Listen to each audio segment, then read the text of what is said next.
Hey, everybody. Welcome to our June webinar at Bob Benny Wealth Management. I'm Jessie Thompson. And I'm Bob Benny, and we're both certified financial planners with Bob Benny Wealth Management. And today's title of our, I like to call it a Bobcast, not a webinar. Today's title is Retirement Readiness, Navigating Social Security and Medicare. And that's part of what we do for our clients is help them plan out their retirement and particularly their income in retirement, as well as other things. But obviously, Social Security is a significant part of that, as well as Medicare. Yeah, it's a comprehensive overall plan, so it takes into account all of the parts. And so we find that Social Security and Medicare tend to be an intimidating thing for people as they start going into retirement. They're both complicated government programs. The people at the Social Security office can't give you anything that might be taken as advice as far as information goes. They're legally not allowed to. And so sometimes those things can seem a little bit blurry or hard for people to figure out. So we want to see if we can clear things up on both those programs for you guys today and offer some help. So the format that we're gonna do this is kind of a frequently asked questions type format. Things that we hear from people, probably the most, things that are the most important to people. If you have any questions as we're going through things, we'll address all of those at the end, but we're going to jump right into it. So first question is, how much does it matter when I start my Social Security? Am I just leaving money on the table if I don't start it right away when I turn 62? The timing of your Social Security for most people is extremely important, because Social Security is the largest source of income for most retirees, or at least a very significant source of their retirement income. And if you take somebody's Social Security payments that they're going to get over their lifetime and pull them back to present value dollars, that dollar amount is the largest or one of the largest assets that you have. So it's super important. You can start taking Social Security at any time after age 62, and you have to take by age 70. Most people that are watching this reach full retirement age, they call it, at age 67. This is the Social Security Administration's definition for you of full retirement age, which is when they're going to pay you your full benefit. Right. And if you take earlier than that, you get penalized for taking earlier than age 67, if that's your full retirement age. And if you wait past age 67, for every month that you wait past age 67, they increase your monthly Social Security benefit up until age 70, and then you have to take it then. And we'll talk a little bit more about that in detail next here. So when you take, it matters a lot, and largely depends on your life expectancy. There's a number of different inputs that you do. We have a Social Security analysis and timing software program that's the state of the art, the best in the country that we've ever seen, that we're going to show you, which is what we use to help people make their decisions on when and how they're going to take their Social Security. One thing I'll tell you is you don't want to take Social Security while you're still working. Yes. Okay, so let's talk a little bit about how that works if you take early or if you wait, what difference that makes to your Social Security payment. Okay. So there's a reduction for taking early on your own benefit. The maximum that they are going to reduce your benefit if you take as early as possible at age 62 is 30%. The way that they calculate that, it's kind of a complicated calculation. It's like 5/9 or something of 1% per month for the first 36 months. And then it's a different calculation beyond that. But what you need to know is the maximum that they'll dock you is 30%. So if I was supposed to get $2,000 a month at full retirement age of 67, and they reduced it and I took it 62 and they reduced it by 30%, 30% of 2,000 is $600. I'd only get $1,400. Right. But then when I become 67, then they up it, right? No, that's what's important is that when you get reduced for taking early, when you reach full retirement age, you're still reduced. You're permanently reduced for your entire life if you Right. take early. Okay. So then if you are taking a spousal benefit, and we'll talk a little bit more about spousal benefits here in a little bit. A spousal benefit means that you can get up to 50% of your spouse's social security benefit. If you're taking under a spousal benefit and you start it early, they will reduce it even more than if it was your own benefit. So the maximum that they reduce it is 35%, and the calculation that they use to reduce it is higher than they do for your own benefit. So you're not only getting half of your spouse's now, your half is 35% less if you take early at 62 forever. So it's definitely something to Right. consider. So on the other side, if you wait past full retirement age of 67, it benefits you a lot. They increase the benefit every year, actually every month. And if you wait until 70, the benefit, your 67% gets at, or 67-year primary insurance amount is the phrase they use. That amount of Social Security gets increased by 24%. Yeah, because it's 8% a year. Yeah. So, okay. Our next question. Can I work and take Social Security? Yes, but you can't make too much money. So there's a limit on the earned income that you take or that you get on Social Security. The limit after you take Social Security, and this is prior to age 67. If you take Social Security prior to age 67 and you're still working, you're limited to earn just barely over $22,000 a year. Now that's earned income. That's not income from farm income or taken out of your IRA or something. It's earned income from a job. But they'll take away $1 for every $2 that you earn, $1 of Social Security for every $2 that you earn above that $22,000 limit while you're under full retirement age. After you reach full retirement age of 67, you can earn as much money and they're not going to dock you on your Social Security at all. Like I said, it doesn't count if it's pension, the earnings, it's not earned income if it's pension, investment money, retirement account money, interest, any of that. Okay, so how do spousal benefits work?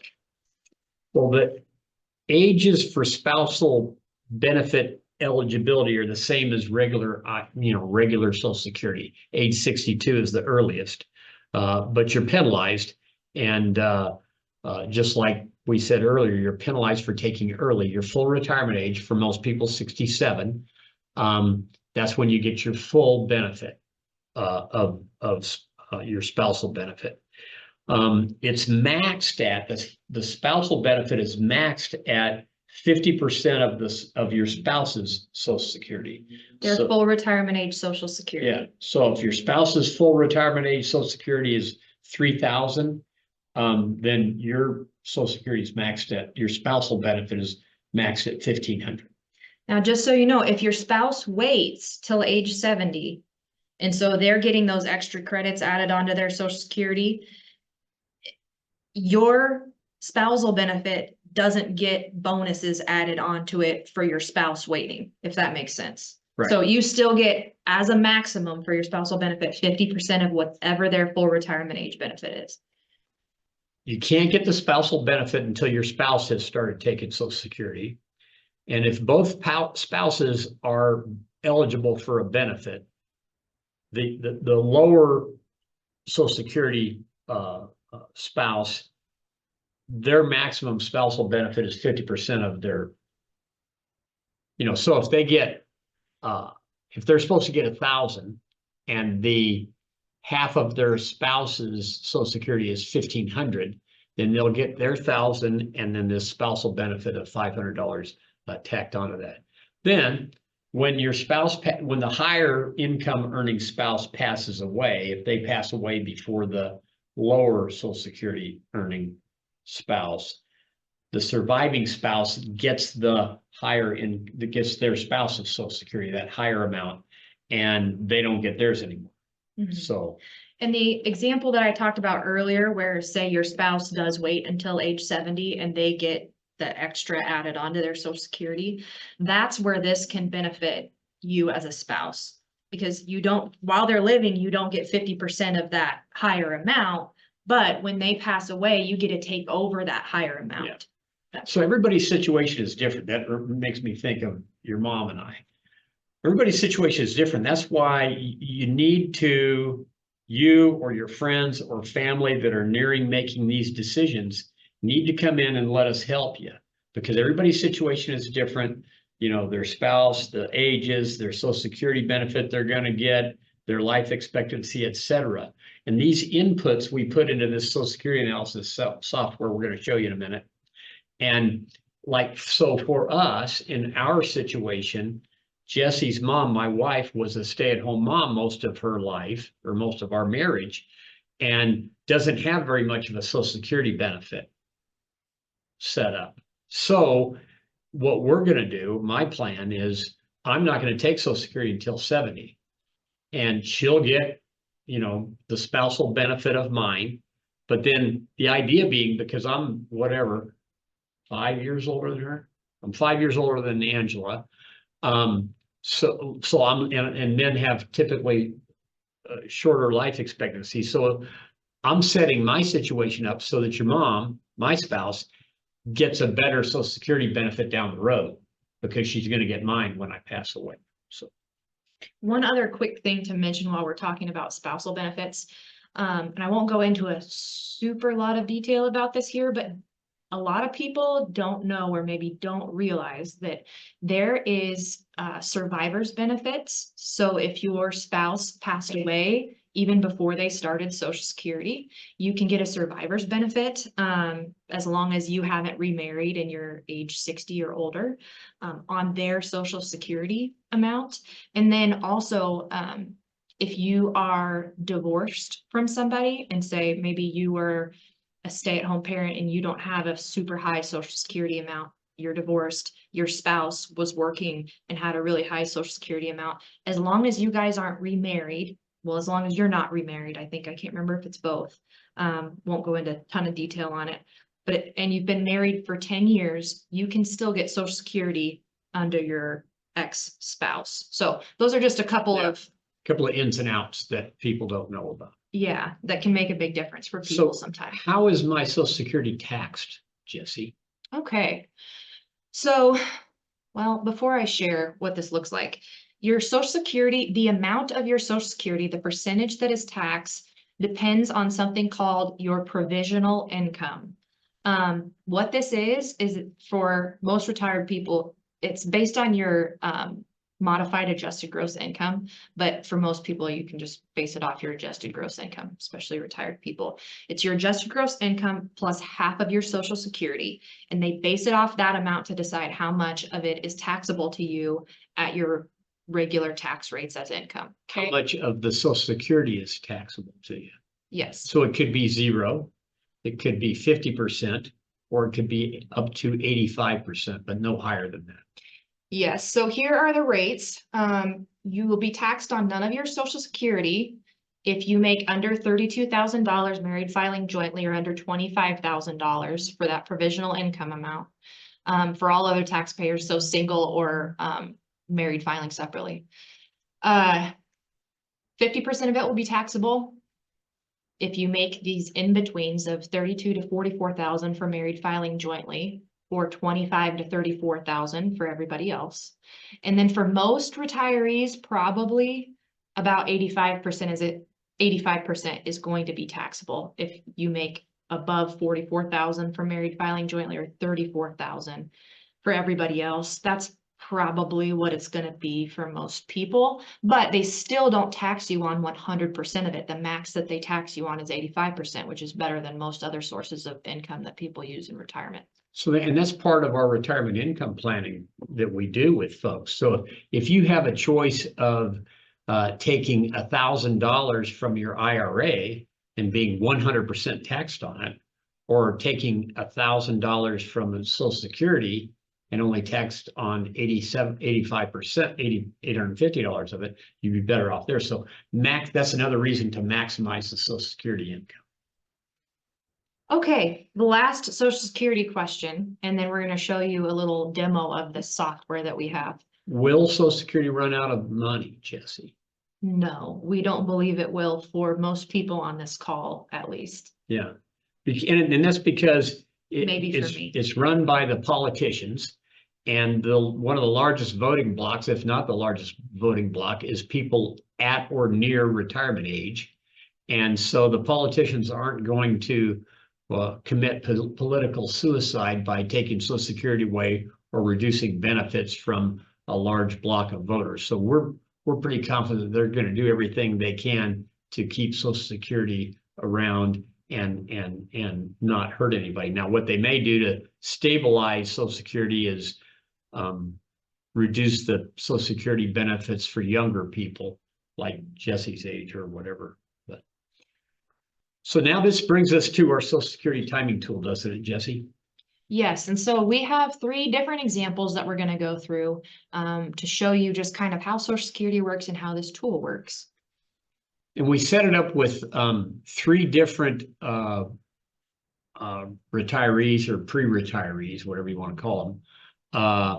They're all from names you may recognize from A TV show. From a TV show.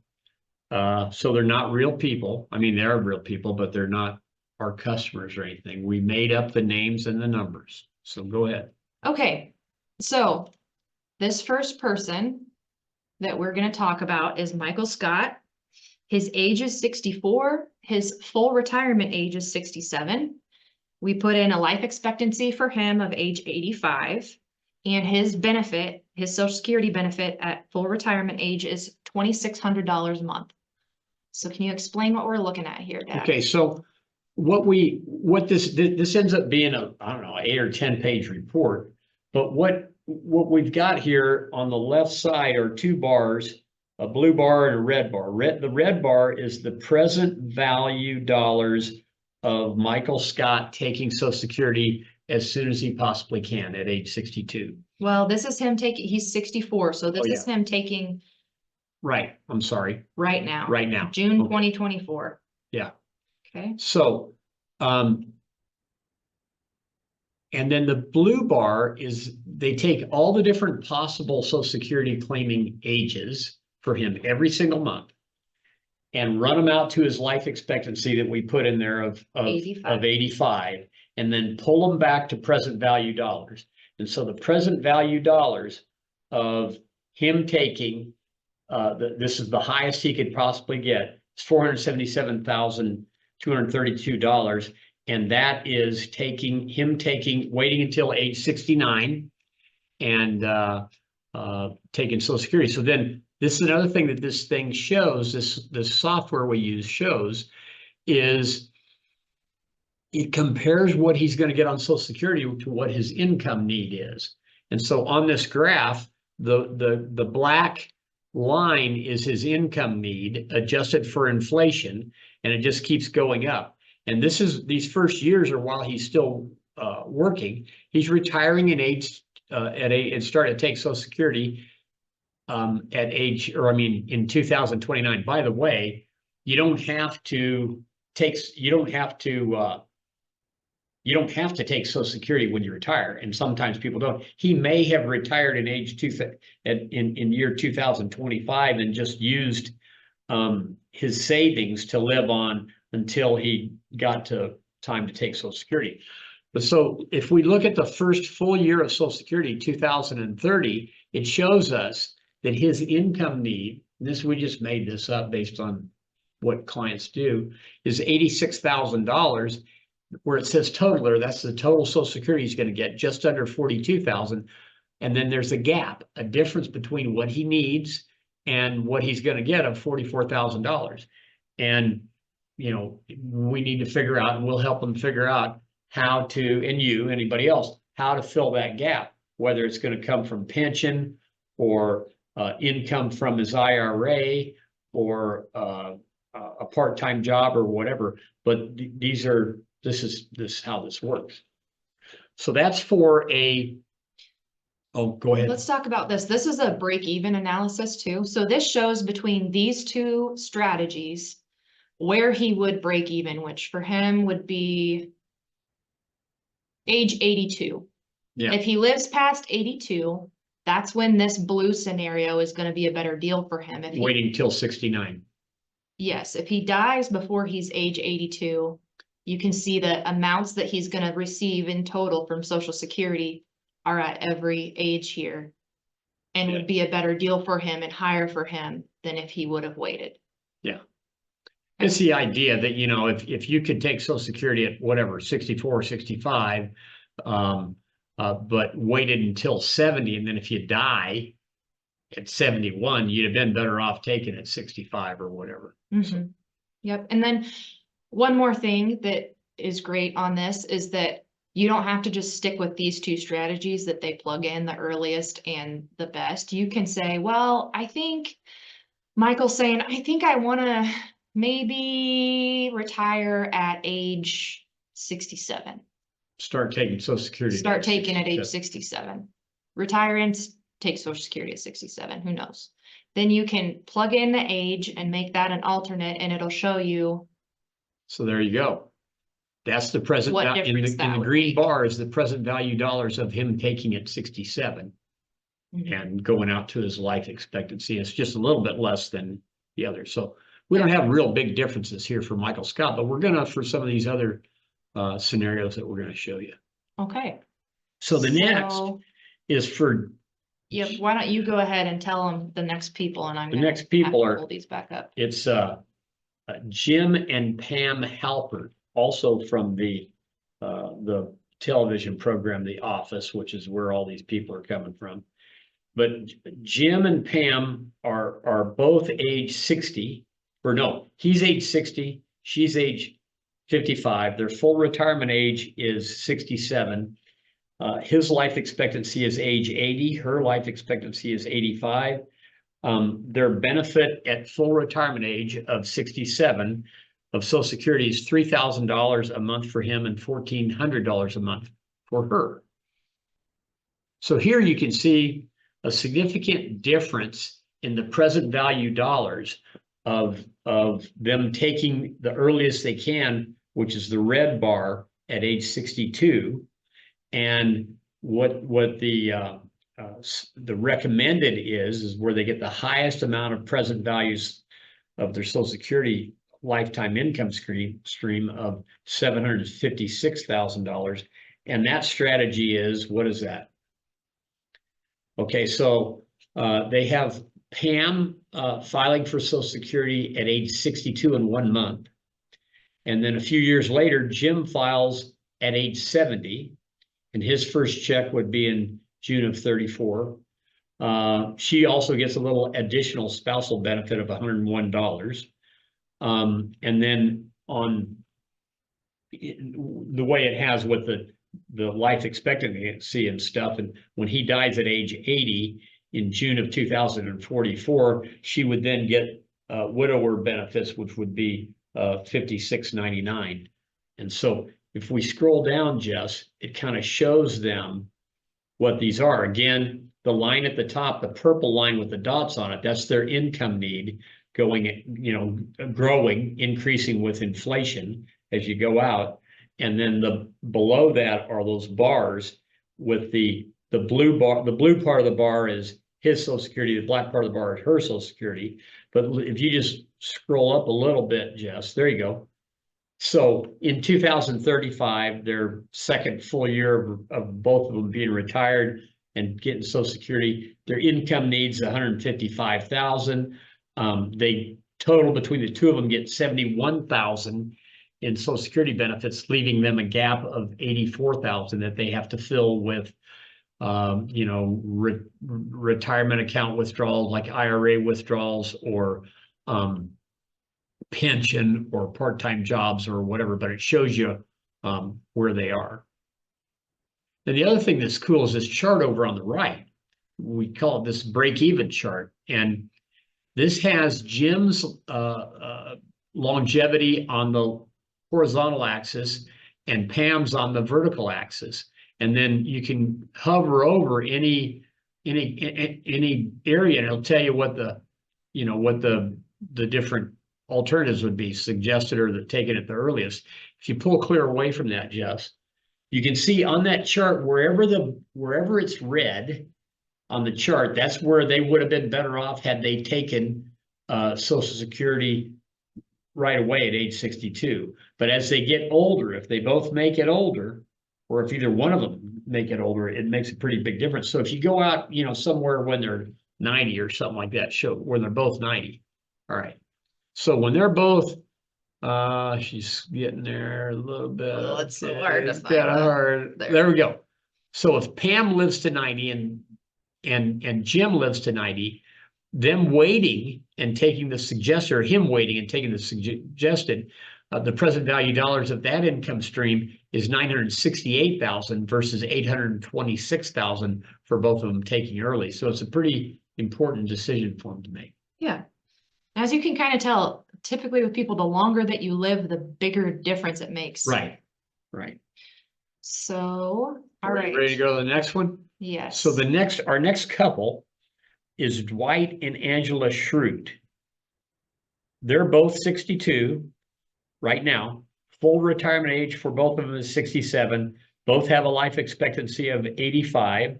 No, and 85 and 90. 85 and 90, I'm sorry, 85 Angela for 90. Yeah.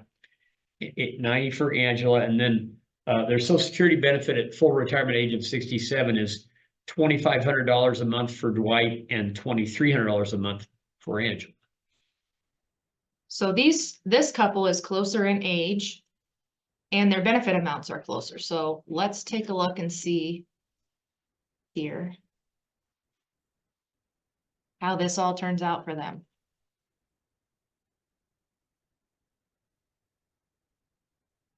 And we can do this with you or anybody watching or your friends or family or anybody you know that's near retirement.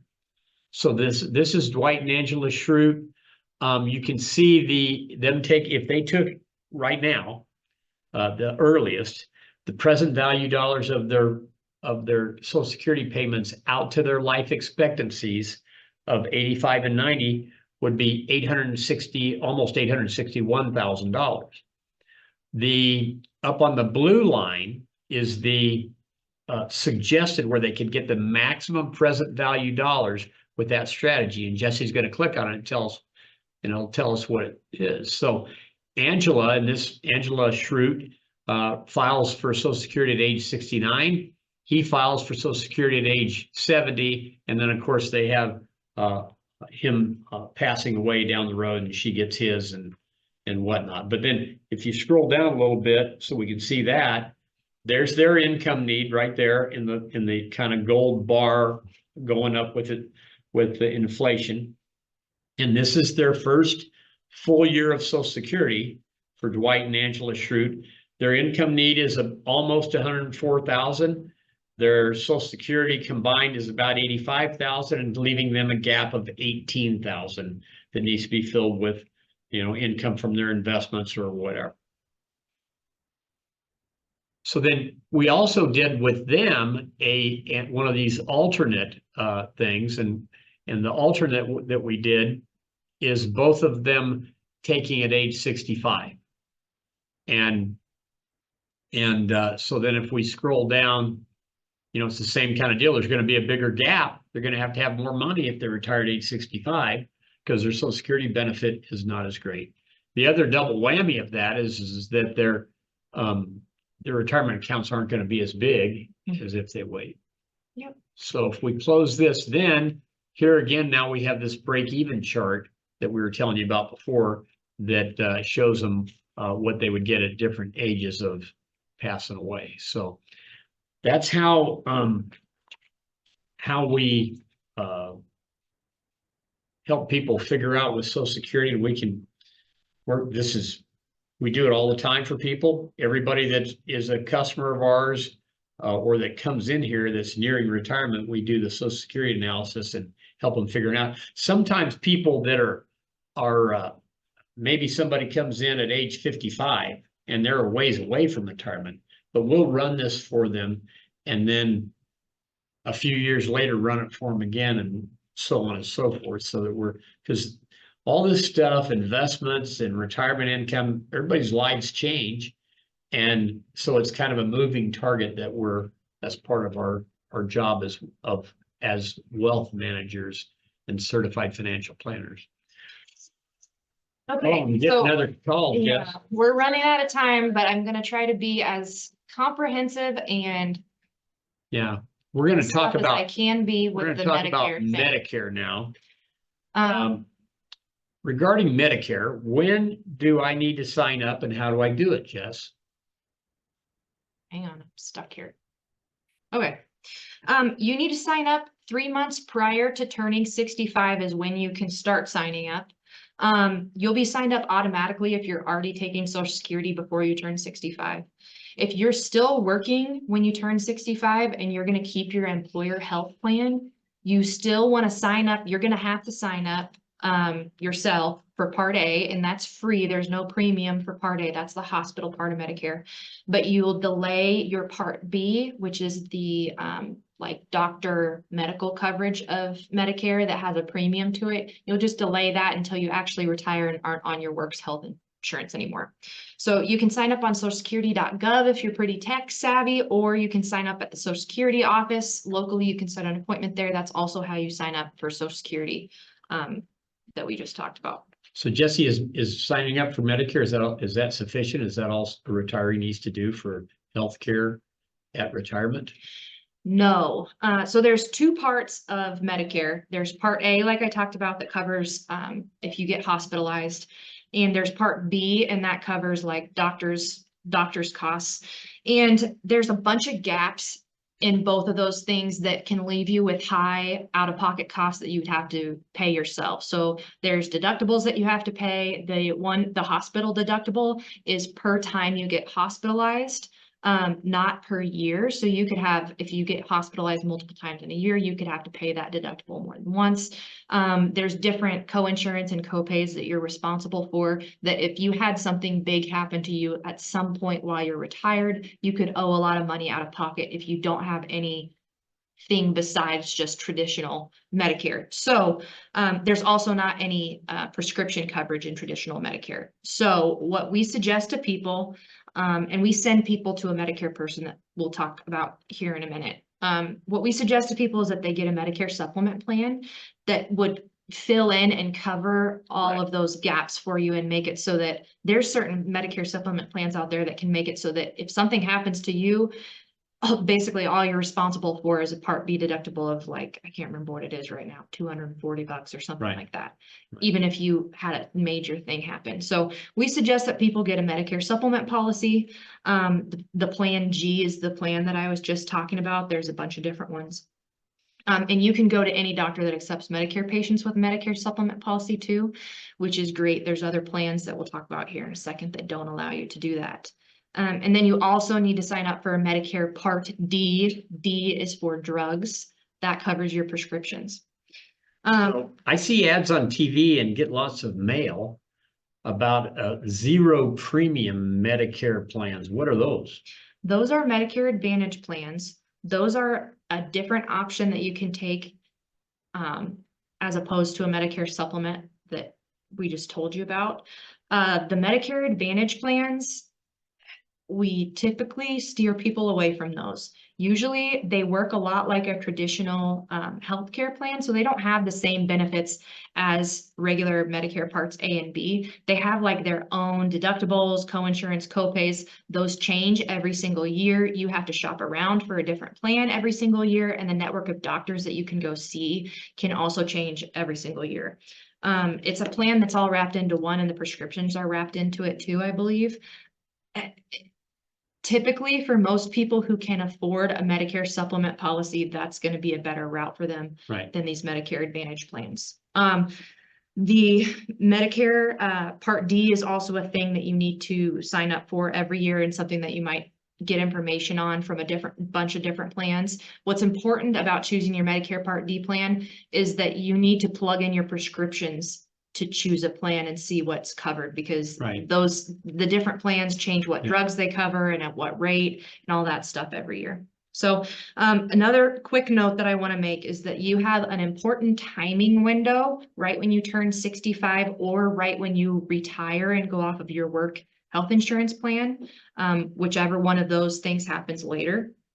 So basically, when you sign up for Medicare Part B, you have a window of opportunity where you can sign up for a Medicare supplement policy without having to go through any health underwriting. Right. So you want to sign up for it right away. Don't wait around and think, well, maybe I won't need it and I'll sign up later, because they'll make you go through health underwriting. And usually by the time you want to sign up, you got something going on with you.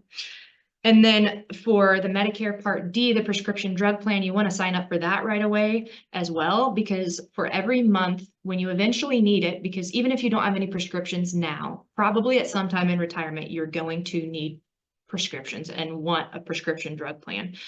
When you eventually need it, if you haven't had coverage, they'll penalize you for every month that you haven't had coverage, and they'll tack that on to your premium for the rest of your life. It's permanent. So both of those things are important and timely to do right away when you become eligible. The Medicare supplement and the Medicare Part D, sign up for those. So regarding Medicare, Jesse and I are health insurance licensed. We have all kinds of licenses, and besides investments and stuff, but driver's licenses, fishing licenses. Kind of a big deal. But we're licensed to sell this health insurance, Medicare supplement insurance, but we choose not to, and we kind of turn that over to a friend of ours that we've worked with for several years. That's an expert, knows even more than Jesse does about Medicare. Well, and it's complicated, so he'll go in on all of the details and the ins and outs of how everything works with you, much more than this quick little. Yeah. So this guy's name's Dave. We'll connect you with Dave, and he'll take care of you and answer all your questions. By the way, we don't have any kind of a financial relationship with Dave. We just send our friends and customers to him because he takes good care of them, like we take care of our customers. So thank you very much for attending our webinar today. We've forgot to share this, but oh, that's okay. Right. Just scratch that. We do have a question that we'd like to answer. The question says, you use the term nearing requirement quite often. Retirement.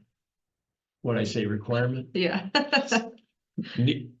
And he didn't misspell. Do you want me to read it? No, you use the term nearing retirement quite often. How many years before retirement is nearing retirement? That's a great question. We have some people come in here, start talking about this around age 55. Even though they're not going to retire maybe they're not going to retire until age 67, but maybe they're going to retire at age 60. I have a friend that's retiring that's just turned 61. So I don't know. I think most people, it's just whenever you feel like thinking about it. But I'm usually in my head thinking about around age 55 is kind of starting to near retirement. A lot of times people don't even start thinking about it until nearing retirement, like 6 months ahead of time. So, but anyway, we just thank you very much for attending the Bobcast, the webinar on this Social Security and Medicare today. If you have any questions on it, you can email us at jesse@bobbenny.com or bob@bobbenny.com. We're happy to help you. You can call our office at 402-421-2626. And as always, if you have any friends or relatives that want any of this information, we're happy to help them. That's what we do here, is figure out how to help people. So